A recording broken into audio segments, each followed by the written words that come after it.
কোনোবা অঞ্চলত হেতু অলপ অসুবিধা হ'ব পাৰে, কোনোবা অঞ্চলত অলপ প্ৰয়োজন হয়।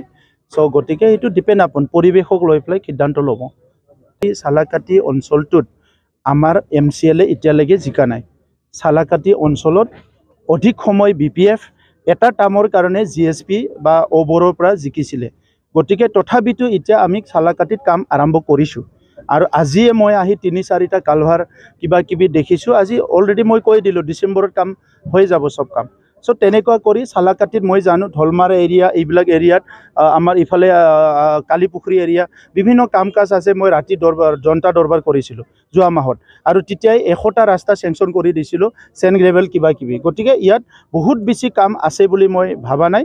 যিকেইটা ৰাস্তা আছে, দলং আছে, কালভাৰ আছে, ভালকৈ মনোযোগ কৰিলে 6 মাহ বছৰত শেষ হৈ যাব। এবাৰ চিটিত উপনিৰ্বাচনত মুখ্যমন্ত্ৰীক নিৰ্বাচনী প্ৰচাৰ সভাবোৰ আহিবলৈ নাই। তেখেতে অহা 6 তাৰিখত অহা কথা, 2টা নিৰ্বাচনী সভাত অংশগ্ৰহণ কৰাৰ কথা। যদি বিশেষ অসুবিধা নহয়, তেখেতে ঝাৰখণ্ড নিৰ্বাচনত বহুত বিজি হৈ আছে। তো সেইকাৰণে আমি ব্যস্ততাৰ মাজেৰেও চিডলি অঞ্চলৰ ৰাইজে বিচৰাৰ কাৰণে আমি জনাইছোঁ। আৰু তেখেতে চিডলি অঞ্চলৰ ৰাইজক বহুত ভাল পাই হিচাপে চিডলিত বহুত কাম কৰিলে। তেখেতে ইতিমধ্যে আছামমালাৰ ৰাস্তা দিছে, ষ্টেডিয়াম দিছে, বহুতখিনি দিছে, অভাৰব্ৰিজ দিছে। সো মই আশা ৰাখিছোঁ 6 তাৰিখে মুখ্যমন্ত্ৰী ডাঙৰীয়া আহিব, আৰু আমি তেখেতক ৰাইজৰ অনুৰোধ মৰ্মে 2টা সভা আমি ৰিকুৱেষ্ট কৰিছোঁ, যদিও ব্যস্ত আছে। আৰু নিশ্চয় তেখেতে ৰাইজৰ অনুৰোধ ৰাখি এই 2টা সভাত আহিব। অশান্তি আছিলে, মাটিবাৰীৰ কাম কাজ হোৱা নাছিলে, আজি মাটিবাৰীৰ কাম কাজ হৈছে। শিক্ষা অনুষ্ঠানবিলাক জৰাজীৰ্ণ আছিলে, লাহে লাহে শিক্ষা অনুষ্ঠানবিলাক ভাল হৈছে। ৰাস্তা ঘাট, কালভাৰ, দলংবিলাক লাহে লাহে বনোৱা আৰম্ভ হৈছে। মানুহে অৰুণোদয় পাইছে, বিভিন্ন আঁচনি পাইছে।